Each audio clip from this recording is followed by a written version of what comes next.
Assalamualaikum warahmatullahi wabarakatuh. Di kesempatan kali ini saya akan menjelaskan tentang anti forensik menggunakan zipper, decode, and encode.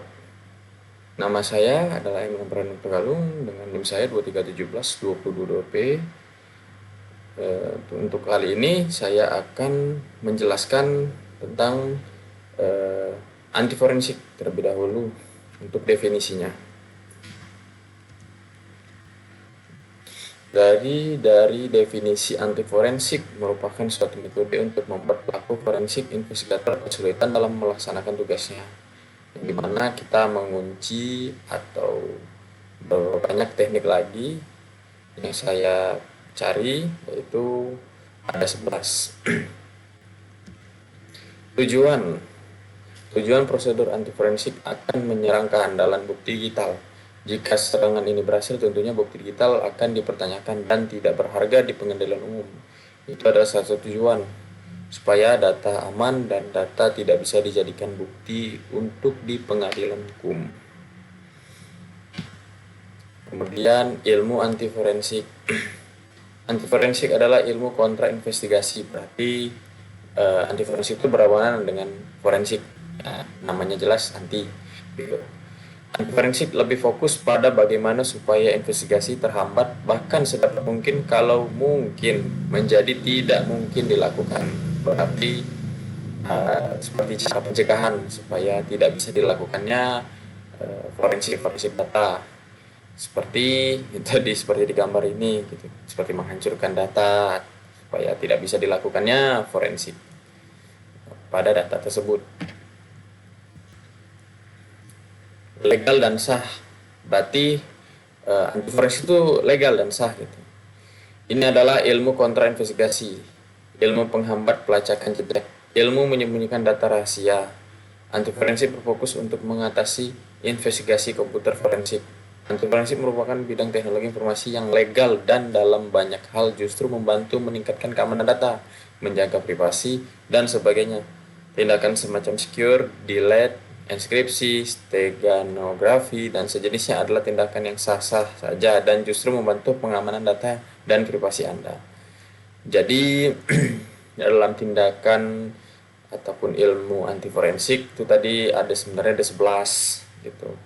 Kita sekarang ini menjelaskan tentang yang enskripsinya. Sebenarnya ada 11 teknik. Dan 11 teknik itu yang legal dan sah. Ya, untuk yang lain mungkin lebih tidak legal karena kan menghancurkan, dan maksudnya itu menghancurkan data gitu, kita bisa ketahuan. Jadi mungkin menurut saya 11 inilah yang sah gitu. Oke, nah kita akan pelajari, yang kita akan jelaskan kali ini adalah tentang enskripsi. Enskripsi pada suatu data merupakan cara jadul yang sampai saat ini masih ampuh untuk mengurangi pelacakan digital. Data-data yang dapat dienskripsi dapat berupa file image, video, dokumen, dan lain-lain. Atau bentuknya seperti kalau disampaikan itu adalah data yang ada fisikal, kemudian ada yang logikal. Nah ini kalau file image, video, dan dokumen berarti berbentuk logikal. Ada beberapa program yang dapat kita gunakan, contohnya TrueScript, PGP yang dapat mengekskripsi email, bahkan Wireshark yang dapat menghindarkan data kita diintip oleh sniffer.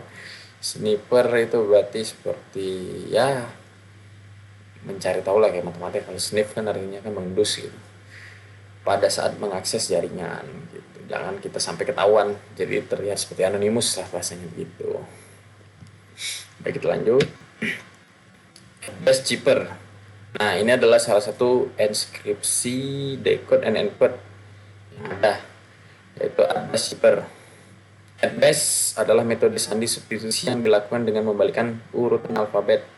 Berarti huruf pertama A dipetakan ke huruf Z, huruf kedua B dipetakan ke huruf Y, dan seterusnya. Berarti sampai terus-terus akhirnya kalau Z yang di terakhir itu huruf terakhir Z, berarti dipetakan menjadi huruf A, seperti itu. The Adbest cheaper dapat diimplementasikan sebagai cheaper affine dengan menetapkan kedua A dan B untuk 25 gitu, dapat diimplementasikan sebagai cheaper affine. Nah, yang kita akan jelaskan ini adalah Adbest cheaper. dimodifikasi untuk bekerja dengan abjad Inggris. Pada dasarnya ketika dikodekan A menjadi Z, B berubah menjadi Y, dan seterusnya seperti tadi yang sudah dijelaskan seperti yang ada di sini. Baik, contoh Adbus Cheaper ini yaitu untuk teks awalnya yang terangnya dah. Teks aslinya itu adalah kita ambil uangnya. Kemudian jika tersandi maka jadi seperti aneh gitu ya. PRGZ ZNYRO FZMTMBZ. Nah, kita akan coba menggunakan caranya itu di situsnya Brandly.com, Brandteaser. Nah, ini kita menggunakan Adbus ya. Oke, kita klik lagi Adbus. Nah, seperti di sini bahasa Inggrisnya dijelaskan bahwasanya because reversing the alphabet twice will get you actual alphabet. Nah, jika kita balikkan 2 kali alfabet, maka kau akan mendapatkan alfabet yang aslinya. Tapi kalau cuma sekali kamu ini, ya itulah namanya tadi bahasa yang awalnya bahasa yang tersandi seperti itu, ciphertext. Maka kamu akan bisa men-encipher dan decipher pesan menggunakan metode yang sama, menggunakan algoritma yang sama ini. Nah, algoritma itu tadi kita ambil uangnya. Baik, kita ambil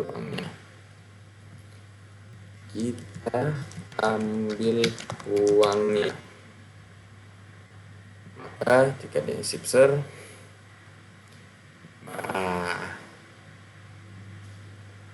PRGZ ZNYRO VZMTMBZ. Maka hasil kita di sini itu sesuai, berarti memang metode dan algoritma yang kita gunakan yaitu sama seperti tadi bilang. Alfabet itu dibalik penggunaannya seperti yang kita jelaskan di sini. Cenderung dengan membalikan urutan alfabet. Si A yang pertama, A jadi yang terakhir, Z yang terakhir jadi Z yang pertama. Seperti itu cara menggunakan metode encode dan decode Adbus Cheaper. Baik, kita lanjutkan. Nah, ini adalah keyword cheaper. Untuk menulis dalam kode pesan plaintext, Anda mengkonversi semua huruf dari baris atas surat corresponding mereka di baris paling bawah, A ke K, B ke E. Berarti, nah ini dia di bawah ini adalah menuliskan kata kunci, menghilangkan duplikat surat diikuti oleh sisa huruf yang tidak terpakai dari alfabet. Nah ini,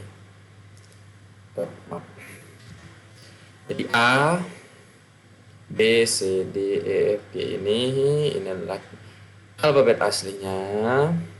Kemudian ini adalah alfabet jadi kata kuncinya ya. Inilah nantinya akan keluar. Oke, coba kita dulu. Nah, ini dia contohnya. Contoh keyword cheaper. Untuk tes terangnya, di sini ada yang kamu inginkan.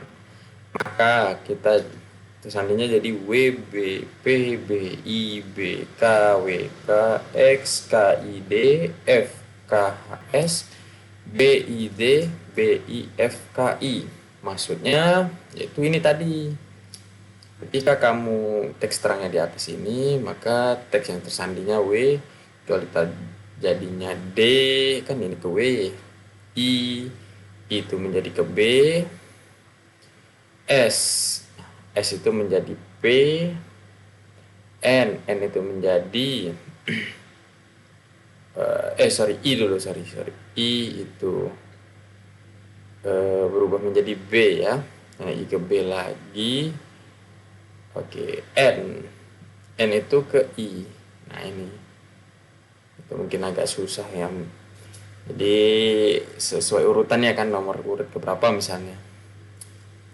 I itu ada nomor urut jadi 1, 2, 3, 4, 5, 6, 7, 8, 9. Berarti 9 dari sini. 1, 2, 3, 4, 5, 6, 7, 8, 9. Yang sini adalah B dia. Seperti itu. Jadi selanjutnya seterusnya seperti itu cara berarti kalau misalnya di deskripsi ini di deskripsi lagi lah, dari kata ini kita deskripsi lagi. Balik ya, maka jadi seperti ini. Itu salah satu cara itu menggunakan keyword keeper. Seperti tadi dijelaskan, untuk menulis dalam kode pesan plain text, Anda mengfungsi semua huruf dari baris atas surat koresponden mereka di baris-baris bawah A, B, E, dan seterusnya. Di poin ini Anda menuliskan kata kunci, menghilangkan duplikat surat diikuti oleh sisa huruf yang tidak terpakai dari alfabet. Seperti itu.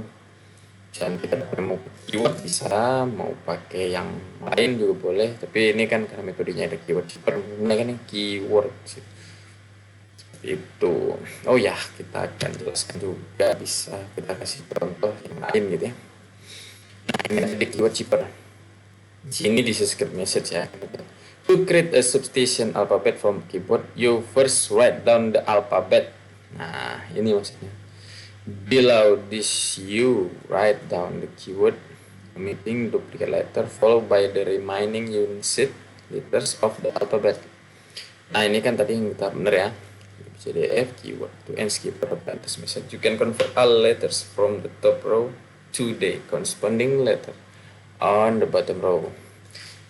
This type of simple substitution keeper can be easily cracked by using frequency analysis. Nah, jadi dia masih bisa di crack easily, mudah gitu menggunakan frequency analysis dan some educate guessing. Mungkin ada yang bisa menjelaskan lagi gitu kan tentang cara-caranya gitu. Karena banyak ini.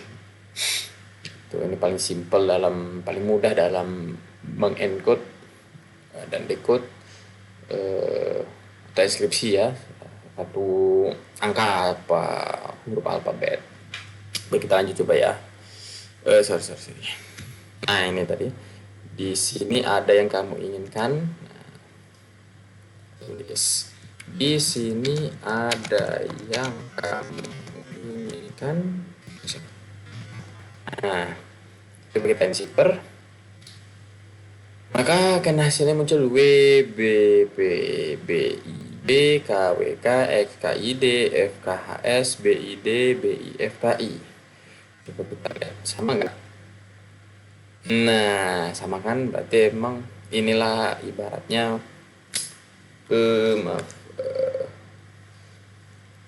jadi patokannya dia tadi itu. Ini menggunakan keyword bisa sebenarnya kita ganti. Kalau ini nggak jadi keyword bisa jadi lemones gitu.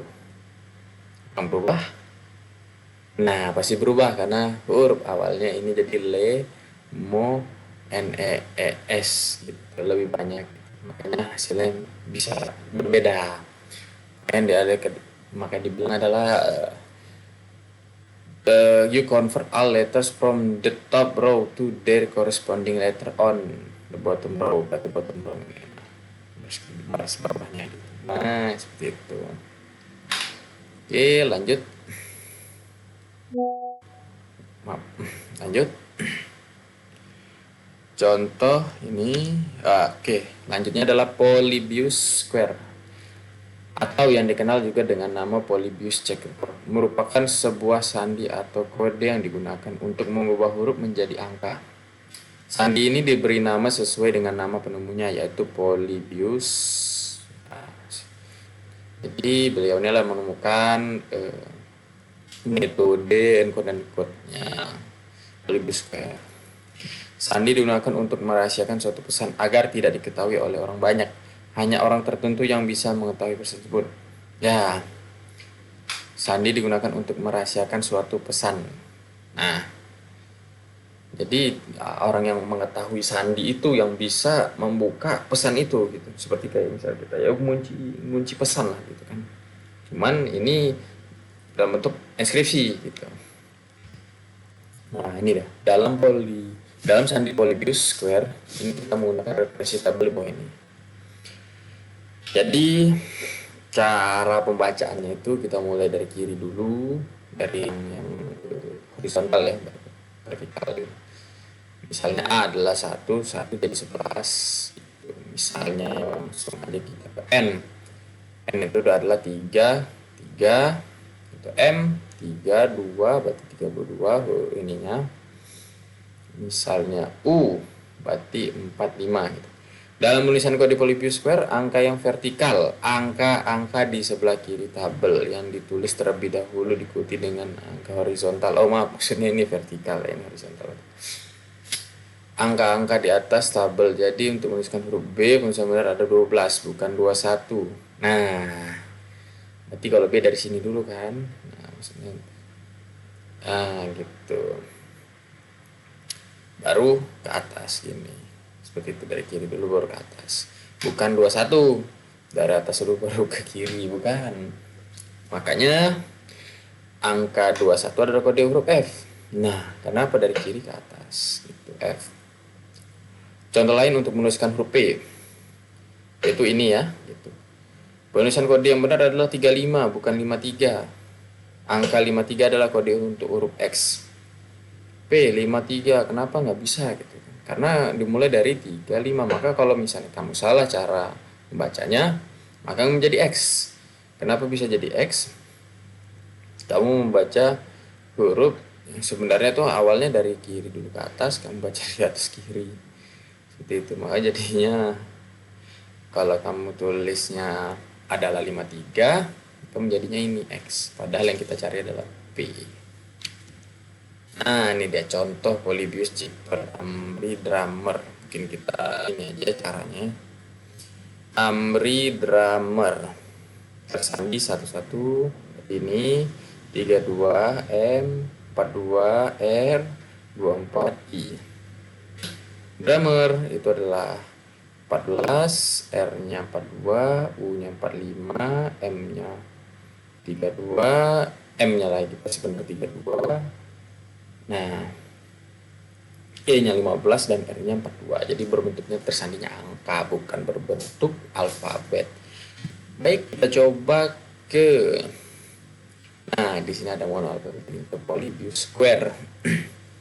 Sama nggak caranya? Cuman di sini kayaknya berbeda karena H, I, J, I dengan J itu jadi satu tadi ya. Ada di sini jelaskan I dan J bisa jadi hasilnya sama. Di sana ada James. Kalau kita inskripsi antara James dengan James gitu kan. Pak, gimana kalau misalnya mengkonversi misalnya tulisannya ada Jimmy, J dan I kan barengan J I. Biasanya sih kalau orang luar pakainya bukan I ya Y gitu, Jimmy, Y, jarang menggunakan I. Jadi biasanya J dan Y gitu, tidak J dan I, karena kalau misalnya sama jadi 24 dan 24 kok JJ apa II ini IMI JJMY gitu, biasanya sih pakai Y seperti itu. Kita coba Amri Damer, itu kodenya adalah Amri ya pakai Y PI. Oh PI sorry, Amri Amri Drummer. Nah, terenskip 11 32 42 24. Cek 11 32 42 24. Ya, lepas dulu sekian-sekiannya ya bisa dilihat hasilnya masih sama. Nah, ini adalah zipper teksnya tadi dan ini adalah kata sambungnya, kata terangnya dan kata tersandinya. Jadi menggunakan tabel ini, itu tabel dari ini kita pakai untuk menenskripsi menensiper dan descipher lagi kata-katanya. Seperti itu cara penggunaan Polybius Square. Baik, kita lanjut ke kesimpulan. Dalam analisis akhir, jika anti forensik bertujuan untuk meragukan hasil investigasi bukti digital agar tidak diterima di mata hukum, maka sudah jelas ini akan berdampak buruk pada seluruh investigator forensik. Beberapa teknik dasar dalam anti forensik adalah sebagai berikut. Sebenarnya itu saya jelaskan yang ini ya. Dalam analisis akhir, jika anti forensik bertujuan untuk melakukan hasil investigasi bukti digital agar tidak diterima di mata hukum, maka sudah jelas ini akan berdampak buruk pada seluruh investigator forensik. Sebenarnya kalau menurut saya, kalau investigator forensik harusnya tahu tentang metode anti forensik tadi gitu. Jadi dia bisa itulah mendeskripsi lagi. Beberapa teknik dasar dalam antivirasi adalah sebagai berikut, yaitu menghindari deteksi, menyulitkan pengumpulan informasi, membuat waktu pemeriksaan lebih lama, membuat kepercayaan publik berkurang terhadap metode penyidikan forensik, dan terakhir membuat perangkat pencari bukti tak bekerja. Jadi sebenarnya kita ya mengulur-ulur waktu juga pada investigasi data itu tadi, forensik data. Jadi dengan cara seperti itu menghindari deteksi juga, jangan sampai ada file atau kata-kata yang sebenarnya mau kita hindari jadi ketahuan seperti itu. Jadi ada metode cara yang sebenarnya ya mengelabui lah seperti itu. Oke, mungkin itu saja yang bisa saya sampaikan dari materi kali ini. Mungkin banyak kurangnya juga. Kalau kurang saya minta maaf sebelumnya. Mungkin saya akhiri. Wabillahi taufiq walhidayah. Wassalamualaikum warahmatullahi wabarakatuh.